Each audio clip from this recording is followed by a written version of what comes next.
ವೀಕ್ಷಕರೇ, ಆಸ್ಟ್ರೇಲಿಯಾ ದೇಶವೂ ಹೌದು, ಖಂಡವೂ ಹೌದು. ಇಲ್ಲಿಗೆ ಕಳೆದಂತ 50,000 ವರ್ಷಗಳ ಹಿಂದೆ ಆಧುನಿಕ ಮಾನವ ಹಚ್ಚ ಹೊಸದಾಗಿ ಕಾಲಿಡುತ್ತಾನೆ. ಆದ್ರೆ ಆಗ ಅವನಿಗೆ ಇದು ಎಂತ ಅಪಾಯಕಾರಿ ಹಾಗೂ ಭಯಾನಕ ದ್ವೀಪ ಎಂಬ ಚಿಕ್ಕ ಊಹೆ ಕೂಡ ಇರಲಿಲ್ಲ. ಏಕೆಂದ್ರೆ ಅಲ್ಲಿನ ನೀರುಗಳಲ್ಲಿ ದೈತ್ಯಾಕಾರದ ಮೊಸಳೆಗಳು ಇದ್ವು. ಅವು ಕೇವಲ ನೀರಿನ ಒಳಗೆ ಬೇಟೆಯಾಡೋದಷ್ಟೇ ಅಲ್ಲ, ನೆಲದ ಮೇಲೂ ಕೂಡ ಕುದುರೆಯಷ್ಟು ವೇಗವಾಗಿ ಓಡ್ತಾ ಇದ್ವು. ಅವು ಇಲ್ಲಿಗೆ ಬಂದಂತ ಮನುಷ್ಯರ ಮೇಲೂ ಕೂಡ ದಾಳಿಯನ್ನ ನಡೆಸ್ತಾ ಇದ್ವು.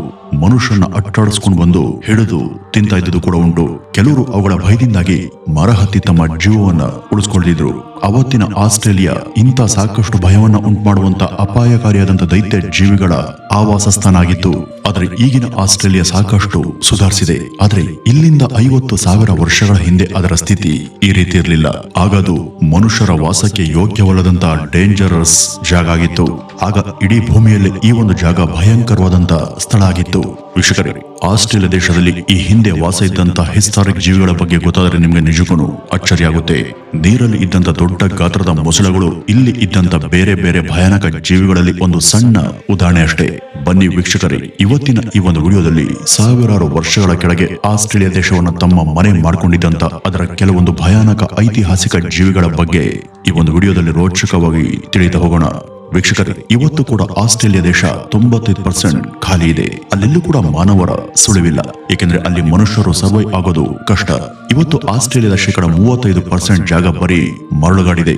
ಇಲ್ಲಿ ಅಷ್ಟು ವಿಶಾಲವಾಗಿ ಮರಳುಗಾಡು ಆವೃತವಾಗಿರೋದ್ರಿಂದ ಇಲ್ಲಿ ಮಳೆ ಬರಲ್ಲ, ನೀರಿಲ್ಲ, ಹಸಿರಿಲ್ಲ ಹಾಗೂ ಜೀವಿಗಳು ಕೂಡ ಇಲ್ಲಿ ತುಂಬಾ ಕಡಿಮೆ. ಆದ್ರೆ ನೀರಿಲ್ಲ ಎಂಬ ಒಂದೇ ಕಾರಣ ಈ ಒಂದು ಜಾಗವನ್ನ ಬದುಕೋದಿಕ್ಕೆ ಕಷ್ಟಕರವಾದಂತ ಜಾಗ ಅಂತ ಮಾಡಿಲ್ಲ. ಬದಲಿಗೆ ಇಲ್ಲಿ ಸುಮಾರು 150ರಷ್ಟು ವಿಷಕಾರಿ ಜಾತಿಯ ಹಾವುಗಳಿವೆ. ಇಲ್ಲಿ ಕಾಲಿಟ್ ಕಡೆ ಎಲ್ಲ ವಿಷದ ಸರ್ಪಗಳೇ. ಹಾಗಾಗಿನೇ ಇದನ್ನ ಲ್ಯಾಂಡ್ ಆಫ್ ಸ್ನೇಕ್ ಅಂತ ಕರೀತಾರೆ. ಅಲ್ಲಿರುವಂತಹ ಹಾವುಗಳೆಲ್ಲ ತೈಪನ್ ಎಂಬ ಹೆಸರಿನ ಹಾವು ಅತ್ಯಂತ ವಿಷಕಾರಿ ಹಾವು. ಇದೇನಾದ್ರೂ ಮನುಷ್ಯರನ್ನ ಕಚ್ಚಿದ್ರೆ ಅವರು ಉಳಿಯುವಂತ ಚಾನ್ಸ್ ಇರೋದೇ ಇಲ್ಲ. ಇದರ ಒಂದು ಹಾವಿನ ವಿಷ 50 ನಾಗರ ಹಾವುಗಳ ವಿಷಕ್ಕೆ ಸಮ. ಅರೆ, ನಾವು ಈ ಒಂದು ವಿಡಿಯೋದಲ್ಲಿ ಆಸ್ಟ್ರೇಲಿಯಾ ಪುರಾತನ ಜೀವಿಗಳ ಬಗ್ಗೆ ಚರ್ಚೆ ಮಾಡ್ಬೇಕಲ್ವಾ? ಈ ಒಂದು ಹಾವಿನ ವಿಷಯ ಈಗೇಕೆ ಅಂತ ನೀವು ಕೇಳಬಹುದು. ಈ ಹಾವುಗಳು ಕೂಡ ಕಳೆದ ಹಲವು ಶತಮಾನಗಳಿಂದ ಇಲ್ಲಿ ವಾಸ ಇವೆ.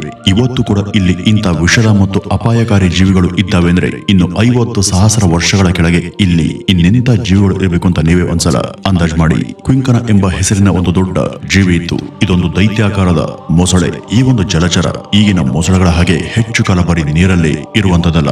ಇದರ ಕೆಲ ಲಕ್ಷಣಗಳು ಈಗಿನ ಮೊಸಳೆಗಳಿಗಿಂತಲೂ ಕೂಡ ತುಸು ಭಿನ್ನವಾಗಿದ್ವು. ಇದರ ಕಾಲುಗಳು ಕುದುರೆಗಳ ಕಾಲಿನಷ್ಟು ವೇಗವಾಗಿ ಹಾಗೂ ಶಕ್ತಿಶಾಲಿಯಾಗಿ ಇದ್ವು. ಈ ಒಂದು ಕಾರಣದಿಂದಾಗಿ ಇವು ನೀರಲ್ಲಿ ಮಾತ್ರ ವೇಗವಾಗಿ ಈಜೋದು ಮಾತ್ರ ಅಲ್ಲ, ನೆಲದ ಮೇಲೂ ಕೂಡ ಕುದುರೆಯಷ್ಟೇ ವೇಗವಾಗಿ ಓಡ್ತಾ ಕುಪ್ಪಳಿಸ್ಕೊಂಡು ಚೇಸ್ ಮಾಡ್ತಿದ್ವು. ಇವುಗಳ ವೇಗದ ಮುಂದೆ ಮನುಷ್ಯನ ವೇಗ ಏನೇನು ಕೂಡ ಅಲ್ಲ. ಹಾಗಾಗಿ ಆಗ ಇವೇನಾದ್ರೂ ಒಟ್ಟಿಸ್ಕೊಂಡು ಬಂದ್ರೆ ಅವನು ಬಹಳ ಸುಲಭವಾಗಿ ಇವುಗಳ ಬಾಯಿಗೆ ಸಿಕ್ತಿದ್ದ. ಈ ಒಂದು ಜೀವಿಯ ಗಾತ್ರ ಇದರ ತಲೆಯಿಂದ ಬಾಲ್ದವರೆಗೂ 20 ಅಡಿಗಿಂತನೂ ಕೂಡ ಜಾಸ್ತಿ ಇತ್ತು. ಒಂದ್ಸಾರಿ ಸುಮ್ನೆ ಕಲ್ಪನೆ ಮಾಡ್ಕೊಳ್ಳಿ, ಇಷ್ಟು ದೈತ್ಯಾಕಾರದ ಜೀವಿ ನೀರಿನಿಂದ ಹೊರಗಡೆ ಬಂದು ಯಾರನ್ನಾದ್ರೂ ಹಿಂದೆಯಿಂದ ಕುದುರೆ ಹಾಗೆ ವೇಗವಾಗಿ ಅಟ್ಟಿಸ್ಕೊಂಡು ಬಂದು ಅಟ್ಯಾಕ್ ಮಾಡಿದ್ರೆ ಹೇಗಿರುತ್ತೆ ಅಂತ ಅದನ್ನ ನಿಮ್ಗೆ ನೆನಪಿಸ್ಕೊಳ್ಳೋದಕ್ಕೂ ಭಯ ಆಗುತ್ತೆ.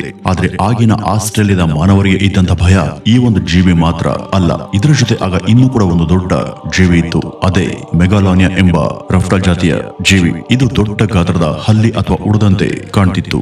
ನೀವು ಕೊಮೋಡೋ ಡ್ರಾಗನ್ ಅನ್ನ ನೋಡಿದಿರಲ್ವಾ? ಇದು ಕೂಡ ಅಂಥದ್ದೇ ಜಾತಿಯ ಜೀವಿ. ಈಗಿನ ಕೊಮೋಡೋ ಡ್ರಾಗನ್ಗಳು ಗಾತ್ರದಲ್ಲಿ ಚಿಕ್ಕವು. ಆದ್ರೆ ಆಸ್ಟ್ರೇಲಿಯಾದ ಮೆಗಾಲಾನಿಯಾ ಈಗಿನ ಕೊಮೋಡೋ ಡ್ರಾಗನ್ಗಳಿಗೆ ಹೋಲಿಸಿದ್ರೆ 3-4 ಪಟ್ಟು ದೊಡ್ಡದು. ಇದು ಇಲ್ಲಿಂದ 30,000 ವರ್ಷಗಳ ಹಿಂದೆ ವಾಸ ಇದ್ದಂತ ದೈತ್ಯ ಜೀವಿ. ಇದರ ಉದ್ದ ತಲೆಯಿಂದ ಬಾಲ್ದವರೆಗೂ ಸುಮಾರು 25 ಅಡಿಗಿಂತನೂ ಕೂಡ ಹೆಚ್ಚಿತ್ತು. ಇವು ಆಗ ಆಸ್ಟ್ರೇಲಿಯಾದಲ್ಲಿ ಎಲ್ಲದರಲ್ಲಿ ರಾಜಾರೋಷವಾಗಿ ಸ್ವಚ್ಛಂದವಾಗಿ ಯಾರ ಭಯ ಕೂಡ ಇಲ್ಲದೆ ಓಡಾಡ್ತಿದ್ವು. ಇವು ಆಗ ಆಸ್ಟ್ರೇಲಿಯಾದ ಮೂಲ ನಿವಾಸಿಗಳ ಮೇಲೆ ಆಕ್ರಮಣ ಮಾಡಿ ಬೇಟೆಯಾಡ್ತಿದ್ವು. ಇವು ಕೇವಲ ಮಾಂಸಾಹಾರಿ ಮಾತ್ರ ಅಲ್ಲ, ವಿಷಕಾರಿ ಕೂಡ ಆಗಿದ್ವು. ಈ ಜೀವಿಗಳ ಪಳೆಯುಳಿಕೆಗಳು ಅಲ್ಲಿ ಈವರೆಗೂ ಸಾಕಷ್ಟು ಸಂಖ್ಯೆಯಲ್ಲಿ ಸಿಕ್ಕಿದ್ದಾವೆ. ಅವುಗಳನ್ನ ಅಧ್ಯಯನ ಮಾಡಿ ಈ ಜೀವಿಗಳ ಕುರಿತಾಗಿ ಸಾಕಷ್ಟು ಮಾಹಿತಿಯನ್ನು ಕೂಡ ತಜ್ಞರು ಕಲೆ ಹಾಕಿದ್ದಾರೆ. ಇವು ತಮ್ಮ ಬೇಟೆಯನ್ನು ಹಿಡಿದ್ರೆ ಅದರ ದೇಹದ ಒಂದೇ ಒಂದು ಪೀಸ್ ಕೂಡ ಸಿಗದ ಹಾಗೆ ಪೂರ್ತಿಯಾಗಿ ಭಕ್ಷಿಸ್ತಾ ಇದ್ವು. ಇವುಗಳ ಹಲ್ಲಲ್ಲಿ ವಿಷ ತುಂಬಿರ್ತಾ ಇತ್ತು. ವಿಷ ಸವರದಂತ ಸೂಜಿ ಅಥವಾ ಮುಳ್ಳಿನಷ್ಟು ಅವು ಭೀಕರವಾಗಿ ಇರ್ತಾ ಇದ್ವು. ಪ್ರತಿ ಗಂಟೆಗೆ 30 ಕಿಲೋಮೀಟರ್ಗಿಂತ ಕೂಡ ವೇಗವಾಗಿ ಓಡ್ತಿದ್ದಂತ ಇವುಗಳ ಶಕ್ತಿ ಸಾಮರ್ಥ್ಯದ ಮುಂದೆ ಹುಲು ಮಾನವ ತೀರ ದುರ್ಬಲನಾಗಿರ್ತಿದ್ದ.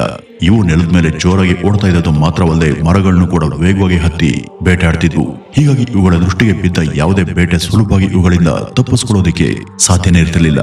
ಅವತ್ತಿನ ಆಸ್ಟ್ರೇಲಿಯಾದಲ್ಲಿ ಕೇವಲ ಇಂಥ ದೈತ್ಯ ಮೀನು, ಮೊಸಳೆ, ಹಾವು, ಚೇಳು ಮಾತ್ರ ಇರಲಿಲ್ಲ. ಅಲ್ಲಿ ಆಗ ಭಯಾನಕವಾದಂತಹ ಸಸ್ತನಿಗಳು ಕೂಡ ಇದ್ವು. ಇಲ್ಲಿ ಪ್ರಾಚೀನ ಕಾಲದ ಸಿಂಹದ ಪ್ರಭೇದವೊಂದು ಇತ್ತು. ಅದ್ರ ಹೆಸರು ಥೈಲಕಲಿಯೋ. ಆಗಿನ ಸಿಂಹ ಹೇಗಿತ್ತು ಅನ್ನೋದರ ಚಿತ್ರ ಇದು. ತಜ್ಞರು ಇದರ ಪಳೆಯುಳಿಕೆಯ ಅಧ್ಯಯನದ ಆಧಾರದ ಮೇಲೆ ರಚಿಸಿದಂತ ಚಿತ್ರ ಇದು. ಈ ಒಂದು ಸಿಂಹ ಈಗ ಆಫ್ರಿಕಾ, ಭಾರತ ಈ ರೀತಿ ಮೊದಲಾದ ಕಡೆ ಕಂಡು ಬರುವಂತ ಈಗಿನ ಸಿಂಹಗಳಿಗಿಂತ ಕೂಡ ತನ್ನ ದೈಹಿಕ ಗುಣಲಕ್ಷಣಗಳಲ್ಲಿ ಬಹಳ ಭಿನ್ನವಾಗಿತ್ತು. ಇದು ಮಾರ್ಸುಪಿಯಲ್ ಲಯನ್. ಈ ಮಾರ್ಸುಪಿಯಲ್ ಅಂದ್ರೆ ಯಾವುದೇ ಸಸ್ತನಿ ತನ್ನ ಮರಿಗಾಗಿ ಹೊಟ್ಟೆ ಬಳಿ ಒಂದು ಪೌಚ್ ಅಥವಾ ಚೀಲವನ್ನ ಇಟ್ಕೊಂಡಿರುತ್ತಲ್ಲ, ಅಂತ ಜೀವಿಯನ್ನ ಮಾರ್ಸುಪಿಯಲ್ ಅಂತ ಕರೀತಾರೆ. ಈಗ ಆಸ್ಟ್ರೇಲಿಯಾದ ರಾಷ್ಟ್ರ ಪ್ರಾಣಿ ಆದಂತ ಕಾಂಗೂರು ಇಂಥ ಜೀವಿಗಳಲ್ಲಿ ಒಂದು. ಅದು ತನ್ನ ಮರಿಗಳನ್ನ ಹೊಟ್ಟೆ ಚೀಲದಲ್ಲಿ ಇಟ್ಕೊಂಡು ಜೋಪಾನ ಮಾಡುತ್ತೆ. ಅದೇ ತರ ಆಸ್ಟ್ರೇಲಿಯಾದಲ್ಲಿ ಆಗ ಇದ್ದಂತ ಈ ಸಿಂಹ ಕೂಡ ತನ್ನ ಮರಿಗಳನ್ನ ಕಾಪಾಡುವಂತ ಸಲುವಾಗಿ ಇದೇ ತರದ ಚೀಲವನ್ನ ಹೊಂದಿತ್ತು. ಇದು ಕಾಂಗೂರು ಹಾಗೂ ಸಿಂಹಗಳ ಮಿಶ್ರಣದ ರೀತಿ ಇತ್ತು. ಇದಕ್ಕೆ ಬಲಿಷ್ಠವಾದಂತ ಕೈಕಾಲಿನ ಪಂಜಗಳಿದ್ವು. ಬಲಿಷ್ಠವಾದಂತ ದವಡೆಯ ಚೂಪಾದ ಕೋರೆದಾಡುಗಳು ಇರ್ತಾ ಇದ್ವು. ಇದು ಮರವನ್ನು ಕೂಡ ನಿರಾಯಾಸವಾಗಿ ಹತ್ತುತ್ತಾ ಇತ್ತು. ನೋಡೋದಕ್ಕೆ ಬೆಕ್ಕಿನ ರೀತಿ ಇತ್ತು. ಇದರ ಕಿವಿಗಳು ಮೊಲದ ಕಿವಿಗಳನ್ನ ಹೋಲ್ತಾ ಇದ್ವು. ಇದರ ಪಳೆಯುಳಿಕೆಗಳು ಸಿಕ್ಕಿದ್ದವಲ್ಲ. ಅದರಿಂದ ಇದು ಎಷ್ಟು ಶಕ್ತಿಯುತವಾಗಿ ಹಾಗೂ ಭಯಾನಕವಾಗಿ ಇತ್ತು ಅಂತ ತಜ್ಞರು ಪತ್ತೆ ಹಚ್ಚಿದ್ದಾರೆ. ಇದರ ದವಡೆ ಹಲ್ಲುಗಳು ಈಗಿನ ಸಿಂಹ, ಹುಲಿಗಳ ಹಲ್ಲುಗಳಿಗಿಂತ ಕೂಡ ದೊಡ್ಡವು ಹಾಗೂ ಭೀಕರವಾಗಿದ್ವು. ಇದು ಸಿಂಹದ ಹಾಗೆ ಘರ್ಜಿಸ್ತಾ ಇತ್ತು. ಬೆಕ್ಕಿನ ಹಾಗೆ ವೇಗವಾಗಿ ಓಡ್ತಿತ್ತು ಹಾಗೂ ಚಿರತೆ ಹಾಗೆ ಸರಸರನೆ ಮರವನ್ನ ಏರ್ತಾ ಇತ್ತು. ಕೈಗೆ ಸಿಕ್ಕಂತ ಪ್ರಾಣಿಯನ್ನ ಬೇಟೆಯಾಡಿ ಅದರ ನುಣುಪಾದಂತ ದೇಹವನ್ನ ತನ್ನ ಬಲಿಷ್ಠ ಪಂಜ ಹಾಗೂ ಚೂಪಾದ ದವಡೆಗಳಿಂದ ಬಗದು ಹಾಕಿ ತಿಂತಾ ಇತ್ತು. ಇವುಗಳ ಮೇಲ್ದವಡೆಯ 2 ಹಲ್ಲುಗಳು ಈಗಿನ ಸಿಂಹಗಳ ಹಲ್ಲಿಗಿಂತನೂ ಕೂಡ ಸಾಕಷ್ಟು ಉದ್ದ ಇದ್ವು. ಅವುಗಳ ಮೂಲಕ ಗಚ್ಚಿದರೆ ಯಾವುದೇ ಜೀವಿಯ ದೇಹವನ್ನ ಇಷ್ಟು ಸುಲಭವಾಗಿ ಸಿಗಬಲ್ಲಲಾಗಿದ್ದು. ಸದ್ಯಕ್ಕೆ ಇವತ್ತು ಈ ಜೀವಿ ಬದುಕಿಲ್ಲ. ಇವು ವಿನಾಶಕ್ಕೆ ಸರಿದು ಬಹಳ ಕಾಲನೇ ಆಗಿದೆ. ಹಾಗಾಗಿ ಈಗ ಇವುಗಳ ಭಯ ಇಲ್ಲ. ಈಗ ಭಾರತ ಹಾಗೂ ಆಫ್ರಿಕಾದ ಸಿಂಹಗಳಿಗೆ ಇವುಗಳನ್ನ ಹೋಲಿಸಿದ್ರೆ ಈಗಿನ ಸಿಂಹಗಳು ಏನೇನೂ ಅಲ್ಲ. ಪುರಾತನ ಆಸ್ಟ್ರೇಲಿಯಾದಲ್ಲಿ ಕೇವಲ ಜಲಚರ, ಸರೀಸೃಪ ಹಾಗೂ ಸಸ್ತನಿಗಳು ಮಾತ್ರ ಭಯಾನಕವಾಗಿರಲಿಲ್ಲ. ಅಲ್ಲಿದ್ದಂತ ಪ್ರಾಚೀನ ಪಕ್ಷಿಗಳು ಕೂಡ ಭಯಾನಕವಾಗಿದ್ದು. ಅಲ್ಲಿದ್ದಂತ ಒಂದು ಪಕ್ಷಿ ಹೆಸರು ಥಂಡರ್ ಬರ್ಡ್ ಅಂತ.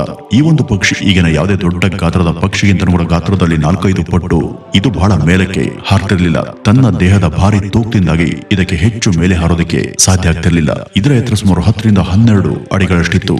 ಇದು ಯಾವುದೇ ಜೀವಿಯನ್ನ ಬೇಟೆಯಾಡೋದಕ್ಕೆ ಇಳಿದ್ರೆ ಇದಕ್ಕೆ ಎದುರಾಗ್ತಿದ್ದಂತ ಆ ಜೀವಿಯ ಗ್ರಹಚಾರ ಶುರುವಾಯ್ತು ಅಂತಾನೆ ಅರ್ಥ. ಇದಕ್ಕೆ ಬೇರೆ ಪಕ್ಷಿಗಳ ರೀತಿ ಹೆಚ್ಚು ಮೇಲೆ ಹಾರೋದಕ್ಕೆ ಆಗ್ತಿರ್ಲಿಲ್ಲ ನಿಜ. ಆದ್ರೆ ಭೂಮಿ ಮೇಲೆ ಇದು ಈಗಿನ ಆಸ್ಟ್ರಿಚ್ ಪಕ್ಷಿಗಿಂತ ಕೂಡ ಹೆಚ್ಚು ವೇಗವಾಗಿ ಓಡ್ತಿತ್ತು. ನೆಲದ ಮೇಲೆ ಇದು ತನ್ನ ಬೇಟೆಯನ್ನ ಬೆಂಬಿಡದೆ ಚೇಸ್ ಮಾಡಿ ಹಿಡಿತಾ ಇತ್ತು. ಇದರ ಕೈಗೆ ಸಿಕ್ಕಂತ ಯಾವುದೇ ಜೀವಿ ಇದರಿಂದ ತಪ್ಪಿಸ್ಕೊಂಡು ಹೋಗೋದಿಕ್ಕೆ ಸಾಧ್ಯನೇ ಇರಲಿಲ್ಲ. ಇಂಥ ಈ ದೈತ್ಯ ಹದ್ದಿನಂತ ಪಕ್ಷಿ ಆಗ ಆಸ್ಟ್ರೇಲಿಯಾದಲ್ಲಿ ಮಾತ್ರ ಇತ್ತು. ಇನ್ನು ಇವುಗಳು ಮಾತ್ರ ಅಲ್ಲದೆ ಡೈನಟೋಯಿಟಸ್ ಯಾಪೆ ಅನ್ನುವಂತ ದೈತ್ಯ ಗರುಡದಂತ ಪಕ್ಷಿ ಕೂಡ ಅಲ್ಲಿತ್ತು. ಈಗಿನ ಹದ್ದುಗಳಿಗಿಂತ ಗಾತ್ರದಲ್ಲಿದ್ದು 3 ಪಟ್ಟು ದೊಡ್ಡದು ಇದ್ರೂ ಕೂಡ ಆಸ್ಟ್ರೇಲಿಯಾದ ಭಯಾನಕ ಪಕ್ಷಿಗಳಲ್ಲಿ ಒಂದು. ಇದು ಭೂಮಿ ಮೇಲೆ ಇದ್ದಂತ ದೈತ್ಯ ಸಸ್ತನಿಗಳನ್ನ ಯಾವುದೇ ಭಯ ಇಲ್ಲದೆ ಬೇಟೆಯಾಡ್ತಿತ್ತು. ಹಾಗೂ ಬಾರು ಎಂಬ ಫ್ರೆಶ್ ವಾಟರ್ ಮೊಸಳೆಗಳು ಕೂಡ ಆಗ ಇದ್ವು. ಇವು ಈಗಿನ ಉಪ್ಪು ನೀರಿನ ಮೊಸಳೆಗಿಂತ ಕೂಡ ಗಾತ್ರದಲ್ಲಿ 2 ಅಥವಾ 3 ಪಟ್ಟು ದೊಡ್ಡದಾಗಿದ್ವು. ತಮ್ಮ ಚೂಪು ಹಾಗೂ ಉದ್ದನೆಯ ಹಲ್ಲುಗಳಿಂದ ಇವು ನೀರನ್ನು ಕುಡಿಯೋದಿಕ್ಕೆ ಬರ್ತಾ ಇದ್ದಂತ ಸಾಕಷ್ಟು ಜೀವಿಗಳನ್ನ ಕಚ್ಚಿ ಹಿಡಿದು ಬೇಟೆಯಾಡ್ತಿದ್ವು. ಇನ್ನು ಡಿಪ್ಟೋಟೋಡಾನ್ ಎಂಬ ದೈತ್ಯ ಜೀವಿ ಒಂದು ಗೆಂಡಾ ಮೃಗದ ಜಾತಿಯ ಜೀವಿ ಕೂಡ ಇತ್ತು. ಇದು ಸಸ್ಯಾಹಾರಿನೇ ಆದ್ರೂ ಕೂಡ ಇದರ ತಂಟೆಗೆ ಬರುವಂತ ಜೀವಿಗಳನ್ನ ತನ್ನ ದೊಡ್ಡ ತಲೆ ಹಾಗೂ ಕೋಟ್ನಿಂದ ತಿವಿದು ಸಾಯಿಸ್ತಿತ್ತು. ಒಂದು ದೊಡ್ಡ ಕಾರ್ ಗಾತ್ರದ ಇವು ಇತರ ಸಸ್ತನಿಗಳಿಗೆ ತುಂಬಾ ಭೀಕರವಾಗಿ ಹಲ್ಲೆ ಮಾಡ್ತಿದ್ವು. ಇವುಗಳ ಬೇಟೆಗೆ ಪ್ರಾಚೀನ ಆಸ್ಟ್ರೇಲಿಯಾದ ಮೂಲ ನಿವಾಸಿಗಳು ಬಂದ್ರೆ ಇವು ಹೆದರದೆ ಅವ್ರ ಮೇಲೂ ಕೂಡ ದಾಳಿ ಮಾಡಿ ಕೊಲ್ತಿದ್ವು. ಸದ್ಯಕ್ಕೆ ಈಗ ಈ ಯಾವು ಕೂಡ ಬದುಕಿಲ್ಲ. ಕಳೆದ ಹಿಮಯುಗದ ಅಂತ್ಯದಲ್ಲಿ ಇವು ಹೇಳ ಹೆಸರಿಲ್ಲದ ಹಾಗೆ ಆಹಾರ ಸಿಗದೆ, ರಕ್ಷಣೆ ಸಿಗದೆ, ಬದಲಾದಂತ ವಾತಾವರಣಕ್ಕೆ ಒಗ್ಗದೆ ನಾಶವಾದವು. ಇನ್ನು ಆಫ್ರಿಕಾ, ಅಮೆರಿಕಾದ ಅಮೆಜಾನ್ ಕಾಡು ಇಲ್ಲೆಲ್ಲ ಆಗ ಇನ್ನೂ ಕೂಡ ಅದೆಂತ ಕ್ಷುದ್ರ ಭಯಾನಕ ಜೀವಿಗಳು ಇದ್ವೋ ಯಾರು ಗೊತ್ತು. ಅವೆಲ್ಲ ಆಧುನಿಕ ಮಾನವ ಅವತರಿಸುವಂತ ಮುನ್ನ ಸಾಕಷ್ಟು ಸಮಯದವರೆಗೂ ಭೂಮಿ ಮೇಲೆ ತಮ್ಮ ಆಧಿಪತ್ಯವನ್ನ ಸಾಧಿಸಿ ಓಡಾಡ್ಕೊಂಡಿದ್ವು. ಪ್ರಾಚೀನ ಕಾಲದ ಡೈನೋಸಾರ್ಗಳು ಮಾತ್ರವೇ ಖತರ್ನಾಕ್ ಅಂತ ನಾವು ಬಹಳ ಸಲ ಅನ್ಕೋತೀವಿ. ಆದ್ರೆ ಅವುಗಳನ್ನು ಕೂಡ ಮೀರಿಸಿದಂತ ಅಪಾಯಕಾರಿ ಜೀವಿಗಳು ಇನ್ನೂ ಕೂಡ ಸಾಕಷ್ಟು ಸಂಖ್ಯೆಯಲ್ಲಿ ಈ ಭೂಮಿ ಮೇಲೆ ಇದ್ವು. ಆದ್ರೆ ಕಾಲಾನುಕ್ರಮದಲ್ಲಿ ಈ ಎಲ್ಲಾ ಪ್ರಾಣಿಗಿಂತನೂ ಕೂಡ ಮಾನವ ಹೆಚ್ಚು ಬುದ್ಧಿವಂತನಾಗಿ ವಿಕಾಸವಾಗಿ ಭೂಮಿಯ ಮೇಲೆ ಎಲ್ಲಾ ಜೀವಿಗಳ ಮೇಲೂ ಕೂಡ ತನ್ನ ಹಿಡಿತವನ್ನು ಸಾಧಿಸಿ ಎಲ್ಲರಿಗಿಂತ ತಾನೇ ಹೆಚ್ಚು ಬಲಿಷ್ಠ ಹಾಗೂ ಅಪಾಯಕಾರಿಯಾಗಿ ಬದಲಾಗಿದ್ದಾನೆ.